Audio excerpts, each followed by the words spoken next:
हमारा जन्म क्यों हुआ? भगवान ने हमें क्यों बनाया? श्री कृष्ण के उपदेशों के आलोक में मनुष्य के जीवन में एक प्रश्न ऐसा है जो कभी न कभी हर व्यक्ति के हृदय में उठता है। मेरा जन्म क्यों हुआ? मैं इस संसार में क्यों आया? भगवान ने मुझे क्यों रचा?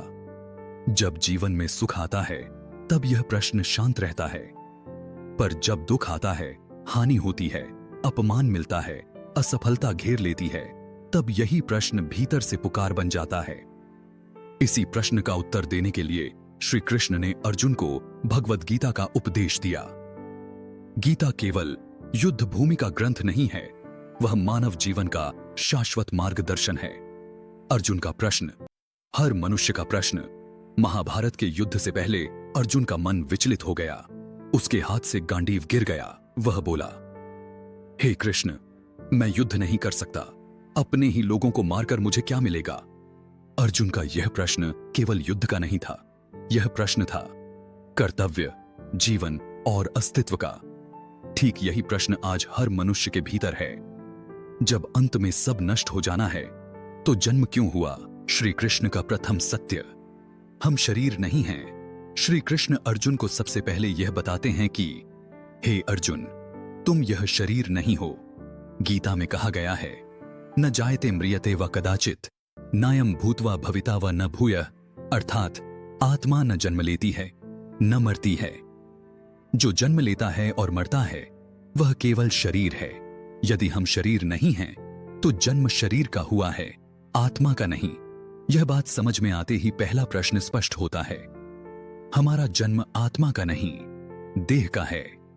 तो आत्मा शरीर में क्यों आती है? यहीं से असली प्रश्न शुरू होता है। श्री कृष्ण कहते हैं, आत्मा कर्मों के बंधन से बंधी हुई है।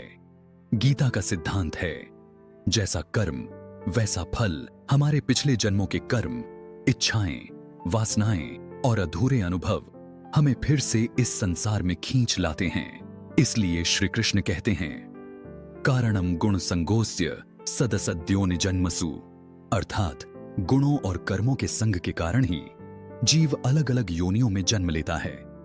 भगवान ने हमें क्यों बनाया? यह प्रश्न अक्सर मनुष्य अहंकार या पीड़ा से पूछता है, परंतु श्री कृष्ण का उत्तर बहुत शांत और करुणामय है। भगवान किसी को दुख देने के लिए नहीं बनाते, भगवान सृष्टि की लीला रचते हैं। श्री कृष्ण कहते हैं, मम माया दुरत्यया, यह संसार ईश्वर की माया है। एक खेल, एक व्यवस्था, एक अवसर। भगवान हमें इसलिए नहीं बनाते कि हम रोएं, बल्कि इसलिए बनाते हैं कि हम अनुभव करें, सीखें, अपने सत्य को पहचानें और अंततः मोक्ष प्राप्त करें। जीवन दंड नहीं, अवसर है। मनुष्य अक्सर सोचता है, अगर भगवान है तो इतना दुख क्यों? श्री कृष्ण स्पष्ट कहते हैं, दुख भगवान का दिया हुआ दंड नहीं है। दुख हमारे कर्मों का परिणाम है और यह परिणाम हमें सिखाने आता है, तोड़ने नहीं। जैसे विद्यालय में परीक्षा होती है, परीक्षा छात्र को कष्ट देने के लिए नहीं, बल्कि उसे योग्य बनाने के लिए होती है। वैसे ही जीवन की कठिनाइयां आत्मा को जागृत करने के लिए आती हैं। मनुष्य जन्म का विशेष महत्व। गीता के अनुसार 84 लाख योनियों में भटकने के बाद मनुष्य जन्म प्राप्त होता है। क्यों? क्योंकि केवल मनुष्य के पास विवेक है, प्रश्न करने की क्षमता है, ईश्वर को जानने की शक्ति है। पशु केवल भोगता है, मनुष्य समझ सकता है।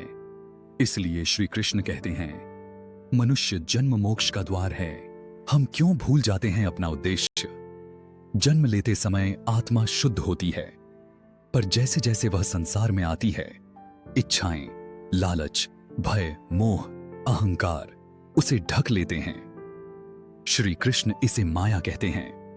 माया का अर्थ भ्रम नहीं, माया का अर्थ है सत्य को भूल जाना। हम सोचने लगते हैं, मैं यही शरीर हूं, यही नाम हूं, यही पद हूं, और यहीं से दुख शुरू होता है। श्री कृष्ण का संदेश, जीवन का उद्देश्य। श्री कृष्ण जीवन का उद्देश्य बहुत सरल शब्दों में बताते हैं। योगस्थ कुरु कर्माणि, अर्थात योग में स्थित होकर कर्म करो। मतलब कर्म से भागो मत, कर्म में फंसो मत। कर्म को ईश्वर को समर्पित करो। जब मनुष्य यह समझ लेता है कि वह केवल कर्ता नहीं बल्कि ईश्वर की योजना का एक माध्यम है, तब जीवन हल्का हो जाता है। हमारा जन्म आत्मा का नहीं, शरीर का है। आत्मा कर्मों के कारण शरीर धारण करती है। भगवान हमें दंड देने नहीं, जागृत करने के लिए इस संसार में भेजते हैं। मनुष्य जन्म मोक्ष प्राप्त करने का अवसर है। जीवन का उद्देश्य कर्म करते हुए आत्मज्ञान प्राप्त करना है। यदि आपको वीडियो अच्छी लगी हो तो चैनल को सब्सक्राइब करें और वीडियो को लाइक करें और इसका आगे का पार्ट देखने के लिए कमेंट करें।